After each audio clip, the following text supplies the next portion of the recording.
It is time to talk about the Netflix movie, The Mitchells versus the Machines. So I sent you guys this article from Deadline. This was your homework, I suppose. I just saw this today. Not a ton to say about it, but I do want to bring something up.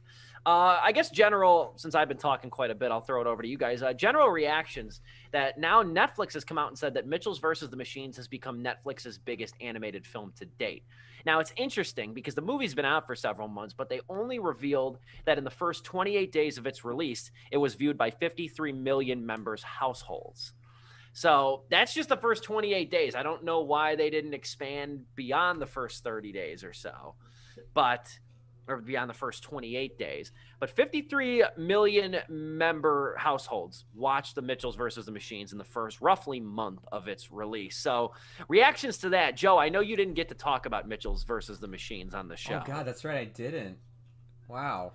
That's like one of my favorite movies this year, too. Are you pleased to see that it is one of the most watched movies on Netflix, or one of the most watched animated movie, I should say? I'm very happy to see it is the biggest animated film on Netflix. What actually shocked me about this article, though, is that for some reason I just assume, like, with parents and everything, they're just like, oh, thank God, there's an animated movie for my kids to watch, and they just throw it on and let their kids watch it while they can go around and do whatever they want around the house while the kids are distracted. It being 53, million members, like, that's pretty good. That's amazing. I'm actually surprised it's like movies like Bird Box and especially like Project Power, and Extraction with 99 million are like way, way higher than it. It was just like I was one of the ones that liked Extraction of the show, but like I didn't expect it to have the most views of all the movies on Netflix. I was like, no way that's the most viewed movie, because like to me it's like, dude, it ain't even like the most interesting one. It's kind of like just a, as much as I like it, it's a very much a generic action flick. I figured Bird Box was near the top. I figured because the thing was that movie felt like a phenomenon at the time. If you remember, we weren't doing the show, but it felt like a phenomenon at the time. I don't feel like Extraction. I don't feel like anybody talked about it. In my very small worldview, I don't feel like anybody talked about that or Project Power. I think it's also this, because, looking back on it too, I mean, like, yeah, no one talked about it. Like, it blew up for, like, the week it came out, because also people were like, did you guys see that he's alive at the end of the movie? And people are like, wait, what?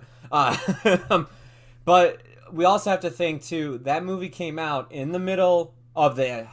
not even middle. It came out at the start of the pandemic, actually, when people were staying at home. So this is when people were either renewing Netflix memberships or finally getting back into it. And yeah, I guess when you have a movie with Chris Hemsworth in it, you're just like, all right, screw it, it's something at least. So like that's probably why it got to 99 million. But even then, so I'm surprised even movies like Army of the Dead like only got to 75, and it's just like, I know, like, Snyder cut aside, like, whatever, it's a zombie movie on Netflix. It's an action zombie film with Batista. I thought that had way more than Project Power and Extraction, but nonetheless.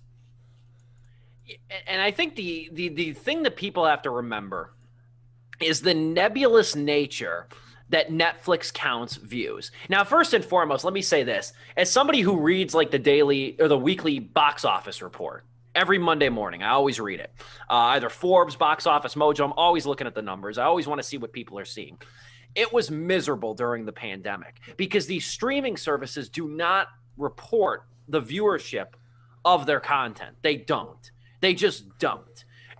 And Dom and I talked last week about Disney Plus releasing the figures for Black Widow. And I talked about why they did that. I talked about why I thought they did that, because it would then push the movie's opening weekend gross to over 200 million. It was a numbers game. That's why they did it.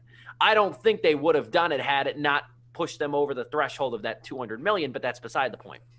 Yeah. Netflix, HBO Max, these Paramount Plus, these streaming services do not report the viewership counts. And when they do, like Netflix has said before that they count 2 minutes into it as a view. That's a view.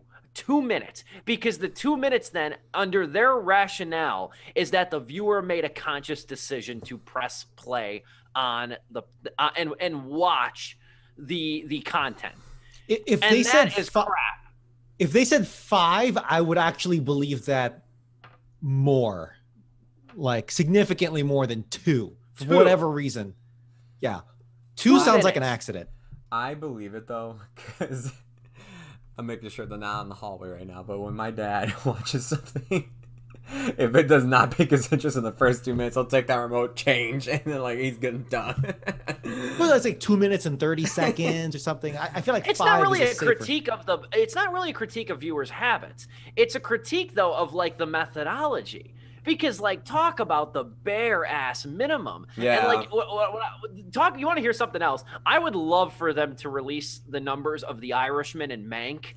Because the viewers on that, who made it to the end credits of The Irishman and who made it to the end credits of Mank, those people should get. I like both of those movies. Those people should get like free months of Netflix. And the best part is like I watched The Irishman like a mini series. Because I watched it in 3 halves. Because I watched it the day before Thanksgiving, on Thanksgiving, the day after, and everything. So, like, I wouldn't have counted as a view, honestly. I think by those numbers, if we were to go by your system, Steve.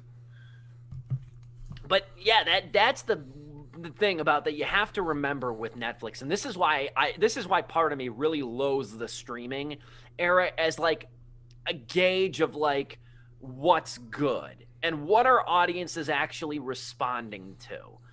That's what makes it tricky. And it's even like harder to quantify. Like we talked, Dom and I dove into this last week talking about Black Widow. It's harder to quantify, like, you know, with HBO Max releasing, with Warner releasing the in-theater slate of movies this year, theatrical slate of movies on HBO Max. It's even harder to quantify that per se. You know, in terms of views and how much money would it have made if it was strictly in theaters? Like, did In the Heights really get hurt by it being on HBO Max, this and that? That makes those debates tougher. But it makes it even harder to gauge what the hell audiences are responding to. When Netflix, at least in Netflix's case, they only count 2 minutes as an actual view. Yeah. So how many of these, you know, you can't go by these numbers. You can't read these numbers as gospel. Like they said, too, Fatherhood nabbed 74 million in its first 28 days.